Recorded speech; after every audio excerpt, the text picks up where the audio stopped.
Labvakar! Prieks jūs redzēt. Es esmu praktizējošs veterinārārs, strādāju veterinārā klīnikā, un, ja ticēt izteicienam, jo labāk ārsts, jo sliktāk rokraksts, es esmu diezgan labs ārsts.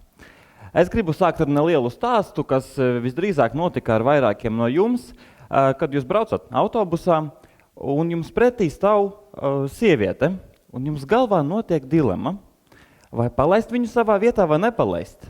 Vai viņa ir pietiekoši veca, lai es viņu palaistu, bet varbūt tieši otrādi es viņu apvainošu un aizkaršu viņas jūtas. Vai tiešām vecums ir tikai cipars pasē? Tātad, vēl viens piemērs. Tūlīt pa kreisi ir students Māris. Vakar viņam bija ballīte, viņš knapi turās kājās, vakarā vēl jābrauc uz darbu, bet pa labi ir Ome Inga, kura 7 no rīta ar smaidu uz sejas iet no centrāla tirgus. Kurš no viņiem izskatās vecs un kurš no viņiem uzvedās kā vecs? Man ļoti patīk vecuma definīcija. Vecums ir tas dzīves posms no tā mirkļa, kad cilvēks vairāk nevar ražot pēcnācējus līdz nāvei.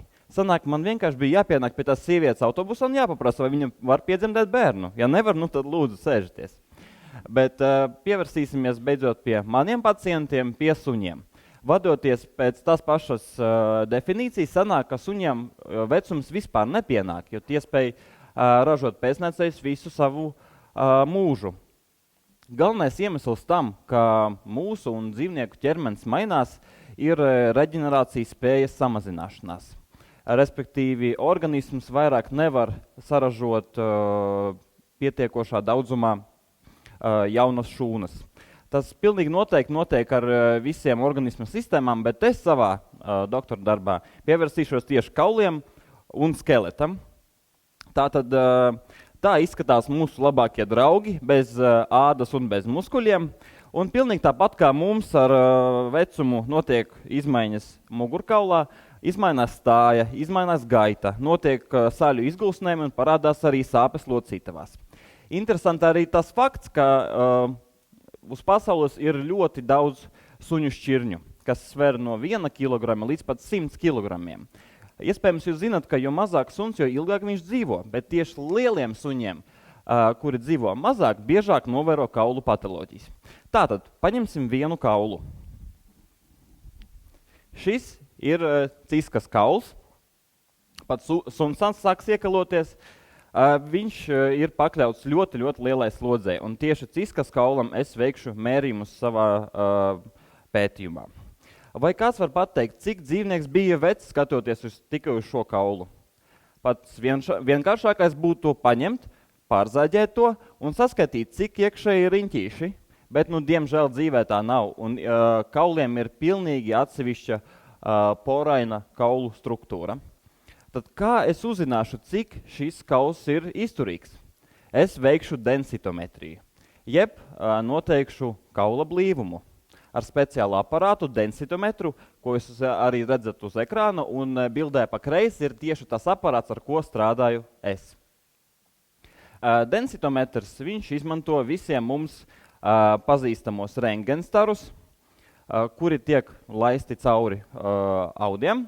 Tie rentgenstari tiek noķerti, saskaitīti, un kā rezultātā mēs redzam šādu bildi un varam izmērīt, uzzināt kaulu blīvumu jebkurā mums interesējošā vietā. Rezultāti ir gramos uz kvadrātcentimetri. Densitometrija kā diagnostikas metode ir ļoti plaši izplatīta cilvēku medicīnā, galvenokārt osteoporozes diagnosticēšanai, un tieši tāpēc es arī konsultējos ar humāno speciālistu, kam ir ļoti liela pieredze šajā jomā. Ļoti interesanti arī ir tas, ka šāda veida aparāts densitometrs, kas ir kalibrēts tieši veterinārām vajadzībām, ir tikai viens. Viņš atrodas Igaunijā, Tartu dabas zinātņu universitātē. Tas nedaudz sarežģīja manu darbu, bet es panākšu to, ka šāda veida aparāts būs arī pie mums Latvijā. Kā papildus parametrs es ņemšu asins paraugus, kuros es noteikšu D3 vitamīnu daudzumu, kas ir ļoti svarīgs faktors kaulu augšanai un reģenerācijai, un specifisku kaulu marķieri beta-CTX, kas ir viens no vairākiem kaulu marķieriem asinīs, bet vienīgais, kurš izmainās dzīves laikā. Pētījuma ietvaros es nonākšu līdz rezultātiem. bet suņi tiks sadalīti 3 grupās pēc lieluma, tie mazie, vidējie un lielie, un katra grupa būs sadalīta vēl 3 daļās pēc vecuma. Jaundzimnieki, pieauguši un seniori. Nu, tad es beidzot atnākšu pie rezultātiem, kas ļaus saprast, kā izmainās kaulu struktūra dzīvniekiem ar vecumu. Tas ļaus laicīgi diagnosticēt vairākas kaulu patoloģijas, tādas kā osteoporoze, rahīts, osteosarkomas, un tad mēs arī varēsim laicīgi sākt ārstēšanu.